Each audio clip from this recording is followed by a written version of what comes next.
बहुत समय पहले की बात है। सूर्यनगर गांव में एक गरीब किसान भोला रहता था। उसके पास एक छोटा सा जमीन का टुकड़ा था।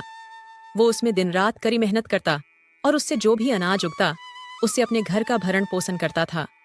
उसके घर में उसकी पत्नी तुलसी और एक बूढ़ी माँ थी जो कि काफी बीमार ही रहती थी। एक दिन सुबह सुबह उसके घर गांव के साहूकार मंगल सिंह आते हैं। अरे भोला, मुझे आज मुखिया जी के यहाँ निमंत्रण में जाना है और मेरे घर के आगे ट्रैक्टर से भरी चावल की बोरी लदी हुई है। मैं बस इतना चाहता हूँ कि तुम सारे चावल की बोरी शाम तक अच्छे से गोदाम में रख दो, क्योंकि गांव के जितने भी नौकर थे वो सब मुखिया जी के यहाँ काम करने चले गए हैं। मुझे तुम पर पूरा विश्वास है कि तुम यह काम कर दोगे। चलो अब मैं चलता हूँ। लेकिन सेठ जी, मैं अकेला कैसे कर पाऊंगा? अगर एक मजदूर और होता तो काम आसानी से हो जाती, लेकिन 30 से 40 बोरी मैं अकेले गोदाम तक कैसे पहुंचा पाऊंगा? आपके घर से गोदाम कम से कम 800 मीटर की दूरी पर है। उतना दूर अकेले शाम तक कैसे होगा? अगर सुबह तक कहते तो हो सकता था। देखो भोला, पैसों की चिंता तुम बिल्कुल भी मत करना। शाम को वापस आने के बाद मैं तुम्हें इस काम के बदले पूरे 60 रुपए दूंगा। बस तुम कैसे भी करके माल गोदाम में रख देना। मुझे तुम पर पूरा भरोसा है कि तुम इसे कर लोगे। सेठ भोला को इतना कहकर चले जाते हैं। भोला अब बहुत चिंतित हो जाता है।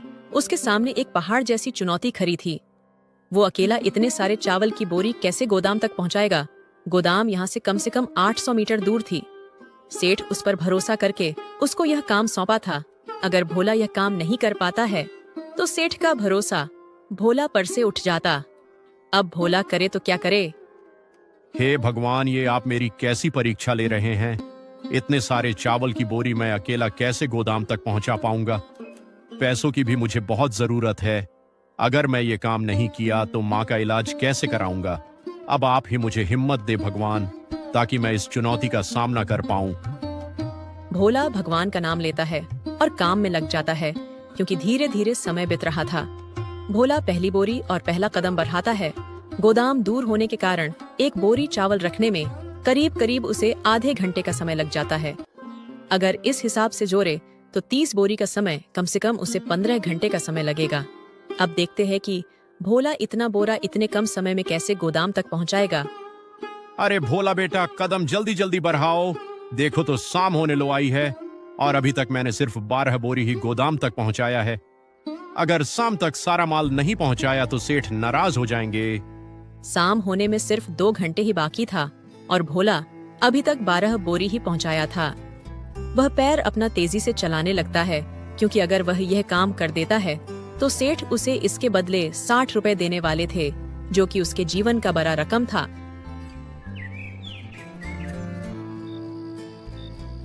देखते ही देखते शाम हो जाती है और भोला पूरा थक जाता है।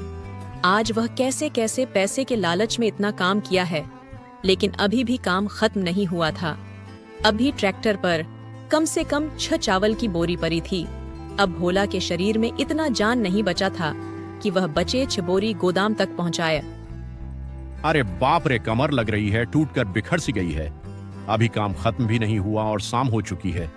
सेठ आते ही होंगे और जब देखेंगे कि भोला काम खत्म नहीं किया तो पैसे भी नहीं देंगे और डांट भी सुनाएंगे। हे भगवान, एक तरफ कुआं है तो एक तरफ खाही। अब मैं करूं तो क्या करूं?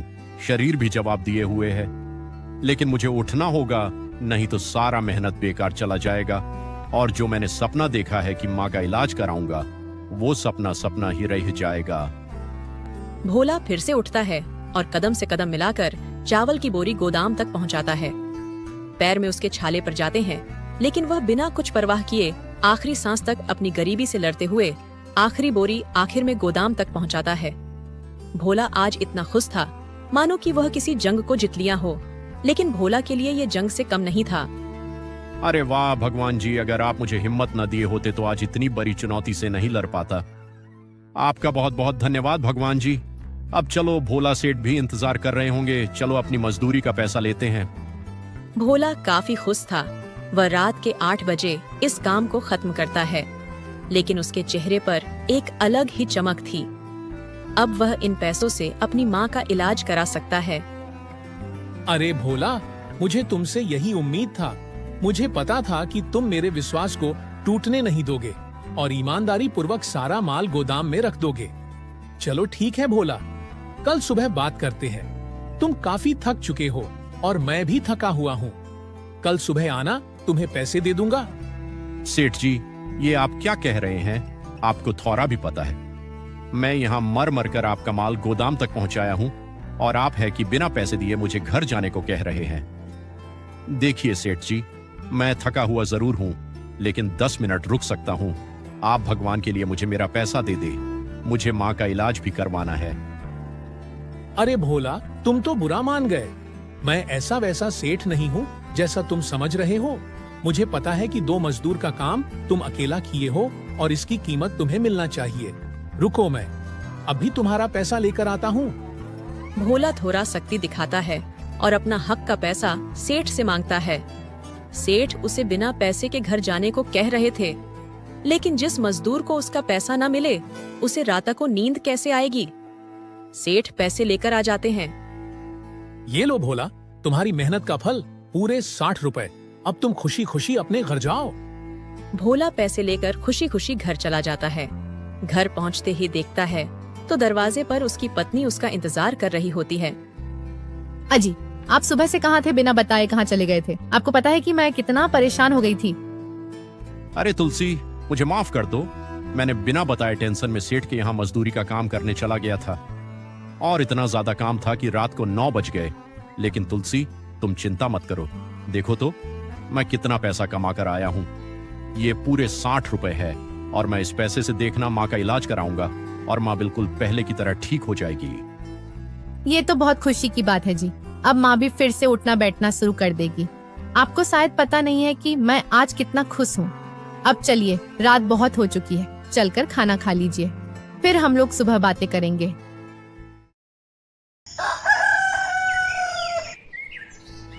तुलसी, मैं डॉक्टर साहब को बुलाने जा रहा हूँ। तुम माँ का ध्यान रखना। मुझे घर आने में थोड़ा समय भी लग सकता है, इसलिए तुम चिंता मत करना। ठीक है जी, आप बेफिक्र होकर जाइए और माँ का बिल्कुल भी चिंता मत कीजिए, मैं उनका पूरा ध्यान रखूंगी। लेकिन जी, आप थोड़ा संभल कर जाइएगा, क्योंकि रास्ते में कुछ आवारा लोग रहते हैं। भोला अपनी पत्नी से अलविदा कहता है और माँ का इलाज के लिए डॉक्टर को बुलाने चला जाता है। आजकल बुढ़ी माँ को घर में भी रखना लोग नहीं चाहते हैं, लेकिन भोला एक ऐसा इंसान है जो अपने माँ के लिए रात भर काम करके पैसा जुटाया ताकि उनका इलाज करा सके। अरे भोला भाई, कहाँ जा रहे हो? आओ मेरे पास और बताओ, गांव में क्या कर रहे हो? कहीं तुम वहीं छोटी सी जमीन में खेती तो नहीं कर रहे हो? अरे छोरो, इसमें क्या रखा है? चलो मेरे साथ शहर, वहां पे दोनों लोग बिजनेस करेंगे और खूब तरक्की करेंगे। देखो राजेश भाई, अगर तुम मेरे बचपन का दोस्त ना होते तो मैं तुम्हें ऐसा जवाब देता कि दोबारा मुझसे बोलने में 100 बार सोचना पड़ता। लेकिन खैर, तुम मेरे दोस्त हो। राजेश भाई, अभी तुम्हारा आय कुछ ही दिन हुआ है और तुम्हारी माँ तुमको पूछती भी नहीं, क्योंकि उन्हें पूरी यकीन हो चुकी है कि तुम अब उनका बेटा नहीं हो। तुम शहर जाकर 2 पैसे तो कमा लोगे, लेकिन यहाँ तुम्हारी माँ का कितना बुरा हाल होता है शायद तुम्हें पता नहीं। इसीलिए मैं 2 पैसे कम ही कमाऊंगा, लेकिन अपनी माँ का पूरा ध्यान रखूंगा। चलता हूँ राजेश, मुझे अभी अपनी माँ का इलाज कराना है। भोला राजेश को करारा जवाब देते हुए डॉक्टर को बुलाने निकल जाता है। भोला की बात उन हर इंसान के मुंह पर तमाचा है जो लोग अपने बूढ़े माँ बाप को घर से निकाल देते हैं। माँ जी, आप चिंता मत कीजिए, आपके बेटे डॉक्टर को बुलाने गए हैं। देखिएगा, आप कुछ ही दिनों में फिर से चलना बोलना शुरू कर देंगे। बस भगवान से मेरी यही दुआ है कि डॉक्टर यहाँ आने के लिए राजी हो जाए, क्योंकि हॉस्पिटल में मरीज काफी सारे होते हैं। कहीं डॉक्टर उनको मना ना कर दे। नहीं नहीं, भगवान आप कैसे भी करके मेरी मन्नत पूरी कर दे। तुलसी अपनी सास से इतना बातें कर रही थी कि इतने में भोला डॉक्टर साहब को लेकर घर पहुंच जाता है। तुलसी भोला के साथ डॉक्टर को देखकर बहुत ही खुश हो जाती है। अरे तुलसी, देखो डॉक्टर साहब आ गए। अब तुम जल्दी से जाओ और थोड़ा सा गर्म पानी कर दो। डॉक्टर साहब पहले माँ का चेकअप करेंगे। तुलसी झट से जाती है और गर्म पानी करके लाती है। डॉक्टर साहब भोला के माँ को चेकअप करने लगते हैं। अब देखना है कि आखिर उनको कौन सी बीमारी हुई है जिनके कारण वो ना तो बोल पा रही है और ना ही चल पा रही है। थोड़ी देर में चेकअप हो जाता है और डॉक्टर साहब भोला से कहते हैं, देखो भोला, तुम्हारी माँ को लकवा मार दिया है पैर में भी, और बोलने वाले जबरे में भी। इसलिए तुम्हारी माँ ना तो अच्छे से बोल पा रही है और ना ही चल पा रही है। इनका इलाज में कम से कम 200 रुपए खर्च होगा। अगर तुम बोलो तो मैं अभी इलाज और कुछ दवाइयां दे देता हूँ। बस कुछ महीनों में ही ये बिल्कुल ठीक हो जाएगी। डॉक्टर साहब, आपकी बात ठीक है, लेकिन मैं गरीब हूँ, 200 रुपए कहाँ से लाऊंगा? अभी मेरे पास सिर्फ 60 रुपए ही है। आपको तो पता है कि हम गरीब कैसे कैसे 2 वक्त की रोटी जुटा पाते हैं, और आप 200 की मांग कर रहे हैं। कैसे होगा डॉक्टर साहब? मैं वो सब नहीं जानता भोला। अगर तुम अपनी माँ को बिल्कुल ठीक देखना चाहते हो तो 200 रुपए खर्च करना ही पड़ेगा, क्योंकि ये लकवा छोटी मोटी नहीं है, 2 जगह पर मारी है। अब आगे तुम जानो। अगर पैसे हैं तो इलाज शुरू कर दूंगा, अगर नहीं तो मैं जा रहा हूँ। अब भोला के पास एक और चुनौती खड़ी हो चुकी थी। वो कितना दिन रात मर के 60 रुपए कमाया था, ये सोचकर कि माँ का इलाज कराऊंगा। लेकिन अब ये पैसे भी कम पड़ गए थे। अब भोला करे तो क्या करे? एक पर एक चुनौती उसके सामने आ रही थी। अरे नहीं नहीं डॉक्टर साहब, आप भगवान के लिए ऐसा मत बोलिए। मैं बहुत ही आस लगाया था कि अब मेरी माँ बिल्कुल ठीक हो जाएगी, लेकिन मैं ये कभी नहीं सोचा था कि पैसे कम पड़ जाएंगे। लेकिन ठीक है डॉक्टर साहब, अब कुछ भी हो, माँ का इलाज तो कराना ही है। अगर पैसे रुकावट बन रहे हैं तो आप चिंता मत कीजिए। मैं दिन रात मेहनत करूंगा, लेकिन आपके बाकी पैसे चुकता कर दूंगा। देखिए डॉक्टर साहब, अब आप इस गरीब पर इतना तो रहम कर ही सकते हैं। आप इलाज शुरू कीजिए, मैं बाकी पैसे बहुत जल्द ही लौटा दूंगा। ठीक है भोला, मैं इलाज शुरू करता हूँ। मुझे तुम पर पूरा विश्वास है कि तुम अपने जुबान पर टिके रहोगे और मेरा पैसा वापस कर दोगे। चलो ठीक है भोला, तुम पैसे का इंतजाम करो, मैं इलाज शुरू करता हूँ। भोला पैसों को लेकर बहुत चिंतित रहने लगता है। उसे दिन रात मेहनत करने के बाद 60 रुपए मिले थे। अब उसे 140 रुपए और चाहिए थे। भोला सोचते सोचते गांव के चबूतरे पर जाकर बैठ जाता है।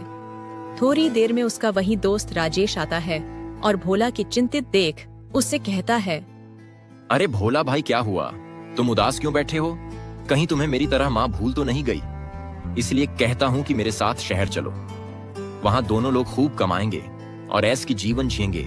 इस गांव में क्या रखा है कि तुम इसी गांव में रहना चाहते हो? देखो राजेश भाई, तुम फिर से शुरू हो गए। तुम्हें समझ नहीं आती है कि मैं अपने माँ को छोड़कर कहीं नहीं जा सकता। मैं यहाँ पैसों को लेकर परेशान हूँ और तुम हो कि एक ही रट लगाए बैठो हो। भोला राजेश से बातें कर ही रहा था, तभी उसे एक ख्याल आता है। अरे राजेश भाई, तुम